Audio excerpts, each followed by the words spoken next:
It's tournament season at First, and the next big one at Gulfstream and ExpressBet is the Ultimate Betting Challenge this Saturday, March the 2nd.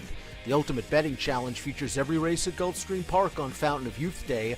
Buy in for $6,000, $5,000 live bankroll, and compete against players from around the country for massive cash prizes and NHC seats.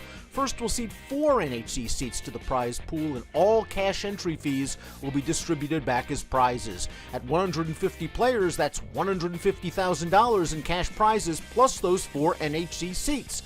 Play in the UBC on site at Gulfstream or jump in online with ExpressBet. Head on over to expressbet.com/tournaments for more information and to register to play. Hi everybody, Dan Illman, Ashley Mailloux, taking a look at the DRF race of the day for Sunday, March the 3rd. It's race number 6 at Santa Anita. We'll throw up the field for the Grade 2 San Felipe. 3-year-olds going a mile and a 16th on the dirt. And this is not a great betting race on paper, but it does feature a horse that many believe is the best 3-year-old in the country. And that is the number 3 Nysos, 1-5 on the morning line. Not eligible for the Kentucky Derby, not eligible for qualifying points, but certainly the horse to beat in the San Felipe. Absolutely. Look at his resume so far. What's he done wrong? Nothing. The way that he's won, it's looked effortless. I mean, it's pretty simple with him. He's the horse to beat. Everyone else, it looks like they'll be battling for second place. Let's throw up the Timeform US pace projector. And one of the great things about Nysos, who has the fastest late Timeform US pace rating, is that he's tactical. He won his debut sprinting on the lead. He's won his subsequent 2 starts from just off. And he likely will take up a position in second or third off of the likely pace setter Scatify. And that versatility and that tacticalness that you've talked about, I mean, that's what kind of separates good horses from great horses. And because he can be so adjustable and he can be put into the race from wherever, I think this is pretty much where I would see him early on. He should be close enough to it, but his late move is going to be what we see in the stretch. That's when he usually pours it on.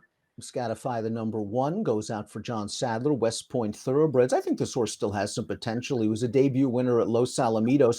He tried Nysos to no avail last time out in the Robert B. Lewis, but he really had to work from the far outside post to clear off and make the lead, and then was hounded by Wind Me Up on the backstretch. All in all, it was an okay effort for only a second lifetime start. I think he'll improve, and I think if Nysos somehow stubs his toe, Scatify might be the one to directly take advantage from on the lead. Yeah, I think it's going to be him or maybe Wind Me Up. Those are the two that if something happens, I think, that's probably who would defeat Nysos if he's able to be beaten. Now, the one thing with Scatify is I think the horse also just got a little tired last time out on the stretch out. So part of me goes, second time out going long, we should see an improvement, but also has to go a little further this time. It's going to go a mile and a 16th. So we'll see how that kind of plays to his style. Last time was that mile at Santa Anita. And can't forget on debut when he won at Los Al, we talk about this every time when Los Al comes back. It was 6 furlongs, but he had the long stretch there. So it kind of changes things a little bit, but he's really done not too much wrong so far.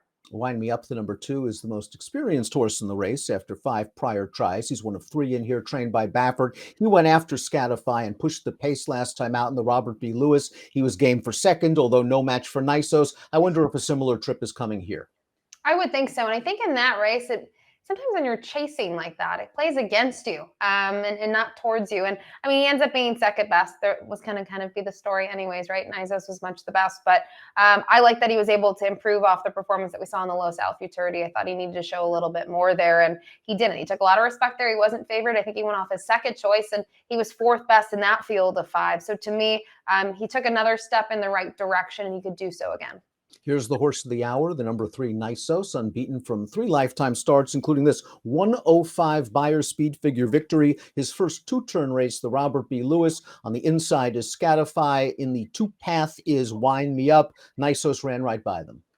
This is professional. This is the first time kind of stretching out, as you mentioned, to a mile. It was his first start in his 3-year-old season, and I don't know, Dan. I mean, I can't really pick any holes in this performance. He did everything expected of him. It's been his 3rd sort of performance like that where he's had these open length wins. He's been adjustable on debut. He won on the front end, but in those last 2, he sat the trip and made the late move, and he's never looked under pressure.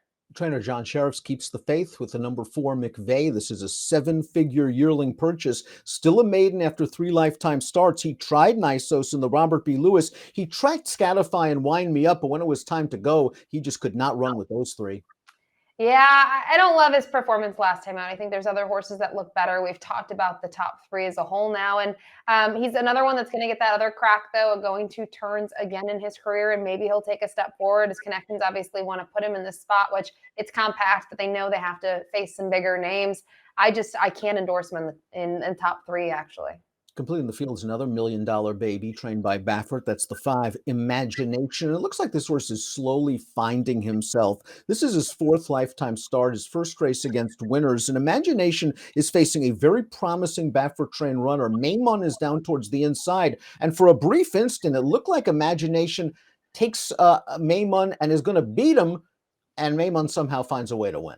Yeah, finds a way to win. I think Imagination, though, still game in defeat. He just was, came up a little bit short in the end. The one thing I wonder about him in terms of the fractions of this race, you look at those times for his last 2 tries at a mile. They're certainly slower than that race at Del Mar 3 back, and he's been forward in those 2. He's got the outside draw. I have a feeling he's going to have to sit off of it and try to make a late run. I don't think he's necessarily as fast as some others in here, but you said it, Dan. He's kind of a late developing type maybe, and maybe we'll see him take a step forward. With Pratt going to Nysos, the great Frankie Dettori takes the mount on Imagination. Check out the Daily Racing Form YouTube channel for the latest DRF videos, and we'll take a look at our top selections for the Sunday race of the day. Nysos is simply the horse to beat. I think Scatify is going to run a little bit better than he did last time out. I'm mildly interested to see what he does, but I think I'm just going to sit back and watch. And for my runner-up, I went with Wind Me Up, who was just in front of Scatify. I think these are the 2 that if you start to look for, they raced well last time out. They just, were in their own race. Nysos was in his own as well. So I agree. I think it's going to be extremely tough to beat the favorite this weekend. We'll see if Nysos takes another step on what could be his road to the Preakness in Sunday's San Felipe. Good luck.